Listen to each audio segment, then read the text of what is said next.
Cek.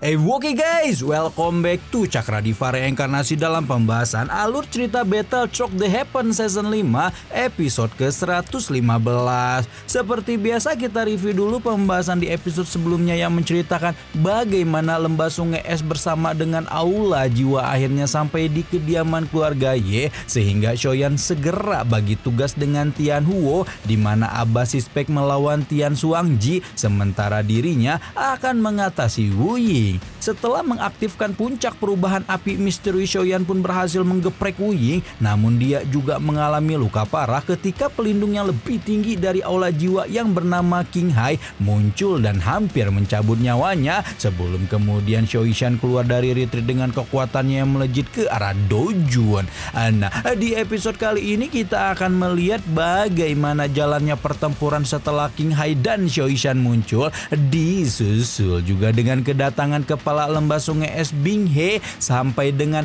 temu kangen Shoyan dengan kekasih kecilnya Gu Shun.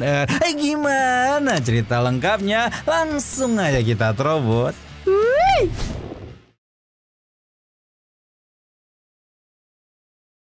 Shoishan agak khawatir melihat Shoyan yang terluka parah, namun Shoyan segera menenangkan dokter peri kecil dan berkata bahwa musuhnya telah menderita luka yang 10 kali lebih parah 10 kali lipat. Astagfirullahaladzim. Melihat Shoishan tampak berusaha ikut campur dalam pertempuran, King Hai pun mengingatkan si gadis racun agar tidak menyinggung kekuatan yang tidak dapat dia singgung.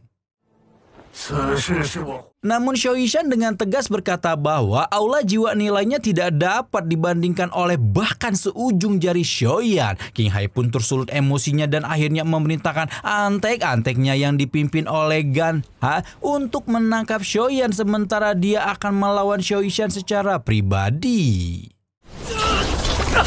Namun baru saja terbang mendekat beberapa puluh meter dari pilar racun yang melindungi Shoyan, tubuh beberapa kerucil dojong yang dibawa oleh King Hai meledak menjadi kabut beracun dalam satu kedipan. Setelah menghukum para kerucil yang dengan tidak tahu dirinya mengincar Shoyan, dokter peri kecil pun tidak mau menunggu lama untuk memulai pertempurannya melawan King Hai dan berharap bisa mengambil pelajaran dari kekuatan yang tidak bisa dia singgung ini. Akhirnya pertempuran antara Shoishan dan King Hai pun pecah, membuat pelindung Aula Jiwa itu cukup terkejut setelah merasakan sendiri betapa menakutkan racun yang dikendalikan oleh sang gadis racun. Setelah Shoishan datang, Tian Huo pun meninggalkan pertarungannya dengan Tian Xuangji untuk sementara waktu dan terbang mendekat ke pilar racun ketika berkata pada Shoishan bahwa hal terpentingnya harus mereka lakukan sekarang adalah membawa Shoyan yang terluka pergi dari medan laga ini. Abba Sispek membagi tugas di mana dia akan menghancurkan penghalang spasial yang menyelimuti kota Ye, sementara Shoishan bertugas untuk memastikan Shoyan bisa keluar dengan selamat dari penghalang. Dan seperti apa yang direncanakan, Tian Hu segera membentuk lubang di penghalang spasial dengan pilar api, sementara Shoishan menggenggam tangan Shoyan ketika membawa tuan muda ketiga keluarga Shou itu pergi. Tapi tiba-tiba saja sebuah retakan spasial muncul di luar lubang yang dibentuk oleh Tian Huo sebelum kemudian mengungkapkan sosok laki-laki muda berambut putih salju dengan aura luar biasa, di mana sosok yang keluar dari lubang spasial itu tidak lain dan tidak bukan adalah kepala lembah sungai es Bing He.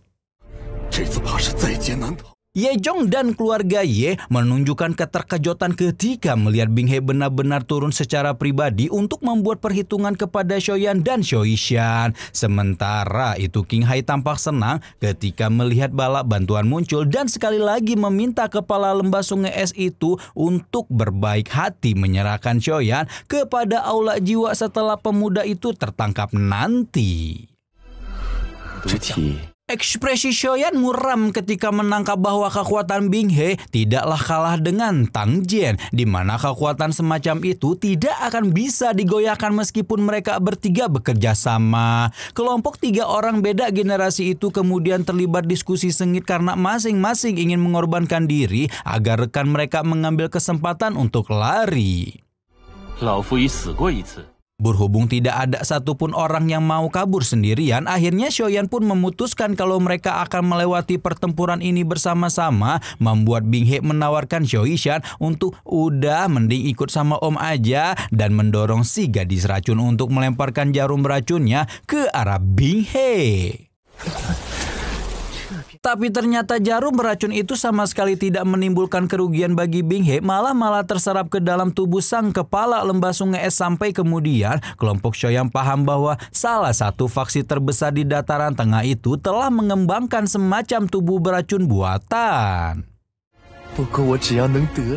Karena tubuh beracunnya adalah sesuatu yang dibuat oleh manusia, Bing He merasakan masih ada kecacatan di dalam tubuh beracun yang dia miliki, dan karena itulah si kepala lembah sungai es terobsesi untuk mendapatkan tubuh beracun yang asli seperti milik Xiao-Yishan.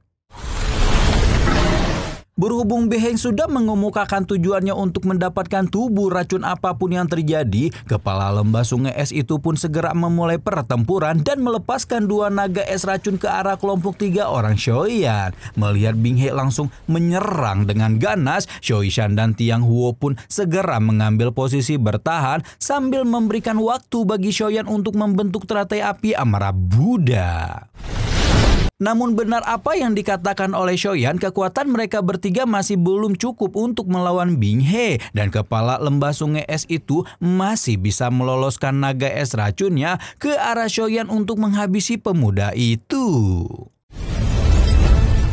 Baik Xiao-Yishan maupun Tian Huo hanya bisa meraung tanpa daya ketika Xiaoyan berada dalam bahaya penindasan kekuatan Dojun, dan mereka tidak bisa berbuat apa-apa karena juga sedang ditahan oleh dua naga racun es selain milik Bing He. Sementara itu Xiaoyan mengatupkan giginya rapat-rapat ketika melihat naga es racun Bing He yang menyerbu ke arahnya dan memfokuskan pikirannya pada teratai api amarah Buddha setengah jadi yang ada di dalamnya dan berniat untuk melepaskan teratai indah dengan kekuatan penghancur luar biasa itu untuk membawa Bing He dan naga-naga esnya pergi ke alam lain bersamanya. Tapi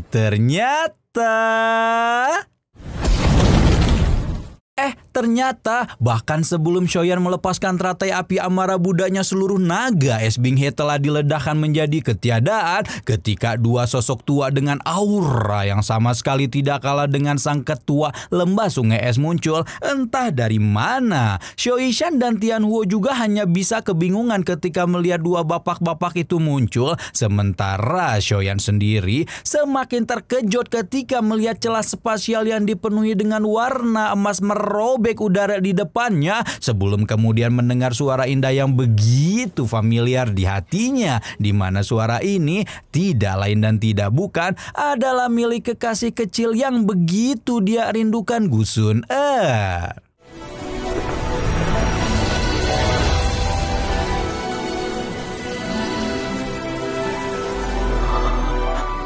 Xiaoyan hanya bisa menatap penuh kebagongan ketika melihat gadis secantik rembulan yang semakin dan semakin mempesona di hadapannya. Sementara Sun-er yang awalnya menunjukkan kegembiraan karena akhirnya bertemu Akang setelah bertahun-tahun berubah menjadi suram ketika melihat kondisi Xiaoyan yang penuh luka dan meminta tuan muda ketiga keluarga Xiao itu untuk menyerahkan masalah ini kepadanya. Bing He tahu bahwa gadis cantik yang tiba-tiba muncul ini pasti memiliki latar belakang yang cukup besar, sehingga dia pun mempersilahkan Sun-er untuk membawa Xiaoyan karena dia sama sekali tidak tertarik pada pemuda itu. King Hai auto ngomel-ngomel ketika Bing He lepas tangan begitu saja, padahal sebelumnya mereka sudah sepakat akan saling membantu untuk menangkap baik Xiaoyan maupun Xiao-Yishan. Namun perdebatan Bing He dan King Hai itu segera berhenti ketika Sun-er berkata tidak ada satupun di antara lembah sungai es dan aula jiwa yang bisa membawa orang pergi, dan membuat pelindung aula jiwa itu langsung bersikap sombong ketika menyarankan Sun-er untuk tidak berusaha menyinggung kekuatan besar yang ada di belakangnya. Dua tetua klan Gu yang kita sebut aja Upin Ipin auto ngamuk mendengar pernyataan tidak sopan King Hai, dan tanpa menunggu banyak waktu keduanya langsung bagi tugas sebelum menyerbu lawan-lawannya. Upin melesat ke arah Tian Xuangji dan King Hai di mana kekuatan tetua klan Gu itu benar-benar mampu mengatasi dua Dojun sekaligus. Garis spasial yang tajam beberapa kali muncul di langit ketika Upin menggeprek dua lawannya. Sementara Bing He juga tidak bisa berbuat apa-apa karena kepala lembah sungai es itu sudah diblokir oleh Ipin yang kekuatannya jelas tidak bisa diremehkan. Tanpa menunggu banyak waktu, Bing He meledakkan doki di tubuhnya sebelum membentuk beberapa bilah tombak beracun yang ditembakkan ke arah Ipin dengan kejam. Namun tanpa bergeming sama sekali, Ipin hanya mengepalkan tangannya dan membentuk perisai tak kasat mata yang berhasil memblokir seluruh tombak racun Bing He. Sementara Bing He menjalani pertarungan yang sengit melawan Gipin, King Hai sudah dihempaskan hingga menabrak tebing oleh Gupin sehingga tidak memiliki kesempatan sama sekali untuk menangkap Shoyan. Karena itulah King Hao sekali lagi memerintahkan Ganha untuk menangkap Shoyan sebelum diomelin sama Gupin karena berani-beraninya melengpas lagi baku hantam. Sementara King Hai dan Tian Xuangji kembali diburu oleh Gupin, Ganha menerima instruksi dan segera mengerahkan kelompoknya untuk mengelilingi Shoyan dari segala penjuru. Melihat kelompok Ganha mendekat, Shoyan sudah siap menyalakan api surgawi di tangannya. Namun belum sampai tuan muda ketiga keluarga Shou itu bertindak, Sun Er sudah menahan tangannya dan meminta Akang untuk membiarkannya melawan antek-antek Dajjal ini. Shoyan mengangguk ketika sama sekali tidak berusaha menghalangi Sun Er dan membuat tuan putri klan Gu itu segera melangkah maju sebelum menyalakan sebuah api emas di telapak tangannya yang membuat Oyen auto terbagong-bagong karena dia yakin bahwa api emas itu tidak salah lagi adalah sebuah api surgawi. Shit.